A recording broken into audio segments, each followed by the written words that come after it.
Alhamdulillah. Assalamu alaikum, que la paix soit sur vous.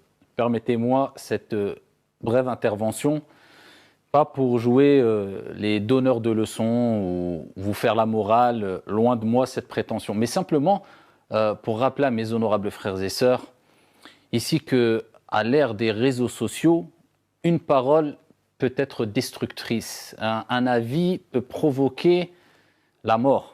Malheureusement, à notre époque, c'est comme ça qu'il faut comprendre les choses. C'est qu'aujourd'hui, les réseaux sociaux permettent à tout le monde de s'exprimer. Ça peut être soit un bien, mais ça peut provoquer des dégâts graves. Et vous savez que déjà à l'époque du prophète, sallallahu alayhi wa sallam, ici, certains avis ont causé des dégâts alors que le prophète était présent auprès des compagnons, alors qu'ils ont été éduqués par le prophète alayhi salatu wassalam, et le prophète leur a mis en garde, les a mis en garde contre le fait de se précipiter lorsqu'on veut donner un avis. Alors que ces avis-là étaient donnés dans des cercles restreints. Que dire des avis, des positions, des prises de parole qui sont faites aujourd'hui, alors que des milliers, voire des millions de personnes ont accès à ces paroles, à ces avis, et alors que ces avis sont prononcés quelquefois par des personnes qui font partie des faibles d'esprit, ou des ignorants, ou de personnes qui s'expriment sur des sujets qui les dépassent, ou dont ils n'ont pas les tenants et les aboutissants. Et ces avis-là, ces prises de position-là, provoquent ou peuvent provoquer même la mort.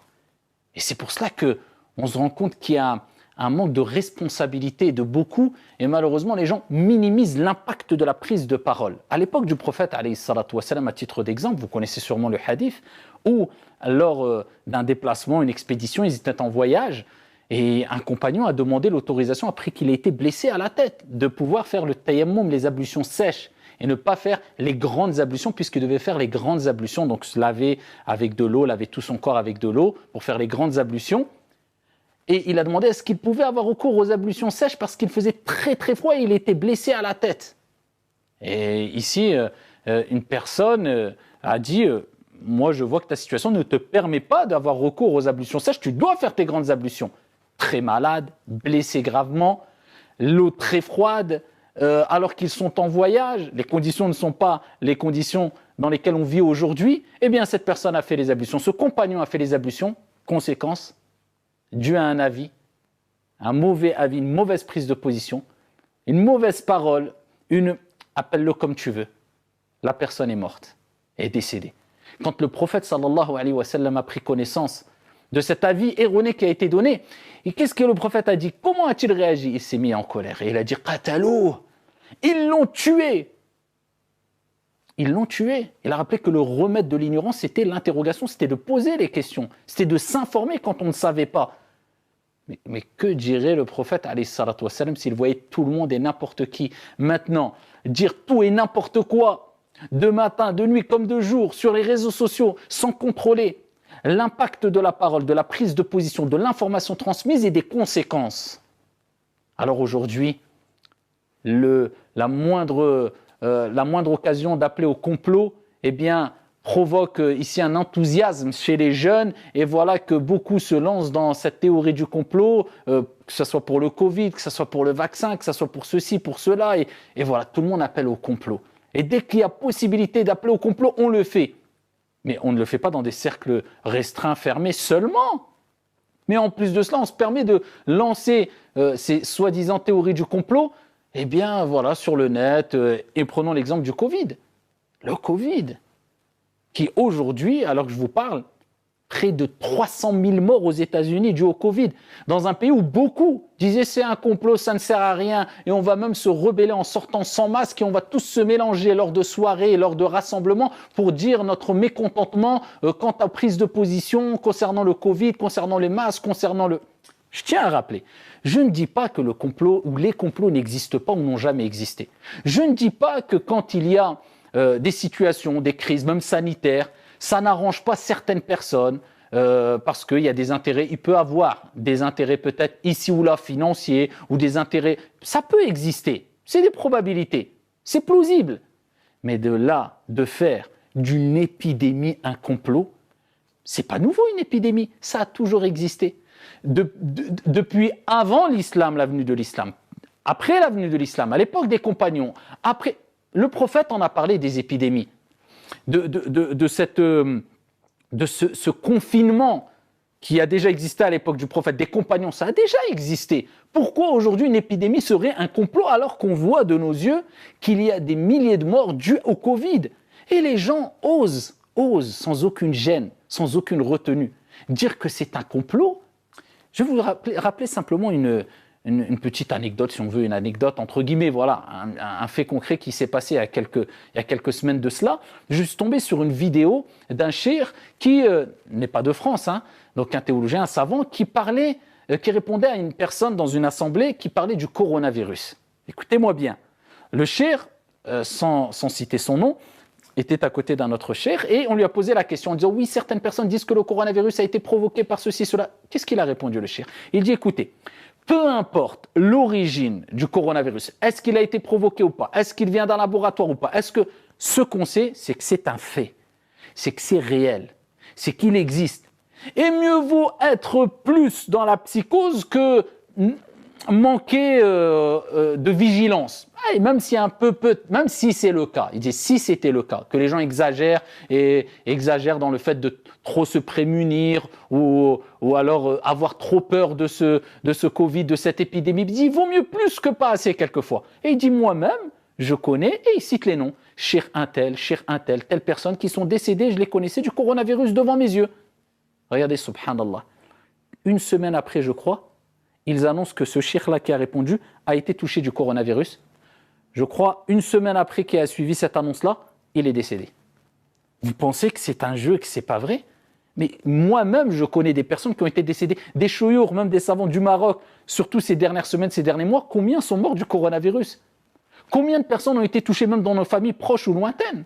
Je me souviens encore d'un jeune 30-35 ans de la famille de l'imam Abdel Mounaïm, il l'avait annoncé, 30-35 ans, qui était en bonne forme, touché du coronavirus. Il est mort du coronavirus. Donc de dire oui, mais la grippe tue plus que... Regardez les chiffres exacts et vous allez voir si la grippe a tué plus aujourd'hui, je ne parle pas il y a de 6 mois, aujourd'hui, plus en une année que le coronavirus. Et même si la grippe a tué plus, le corona tue encore. Donc le corona tue, donc c'est quelque chose de grave. Donc juste simplement, je suis en train de dire attention de minimiser les choses. Et vous pouvez être responsable de mort. Parce que peut-être des gens vous diront « Ah, il a raison, c'est un complot. Pourquoi on s'inquiète? Il n'y a pas à s'inquiéter. Allez, je ne vais pas me prémunir, je sors comme ça. » Et la personne, si à cause de toi, elle n'a pas pris ses précautions et elle est tombée malade, elle est morte, c'est toi qui en rendras des comptes en partie. Est-ce que vous avez pris conscience de cela, l'impact, les conséquences de nos prises de position? Allez, si tu te trompes, tu as tout perdu. Si tu ne te trompes pas, c'était un complot, tu as gagné quoi? Donc, c'est quelle position qui est la plus sûre, d'accord, et la plus rassurante? C'est la position qui est « je suis les experts en la matière, moi je juge ce qui est apparent ». C'est cette position-là, et de toute manière, si tu t'es trompé, tu ne rendras pas de compte auprès de Dieu, tu t'es fait avoir, entre guillemets, si je pars dans cette théorie, ou alors de s'opposer à l'avis de milliers d'experts, la preuve visuelle, les chiffres qui ne trompent pas, et de prendre cette position qui est « mais non, je persiste, c'est un complot ». Michael Jackson, c'est un complot qu'il est mort.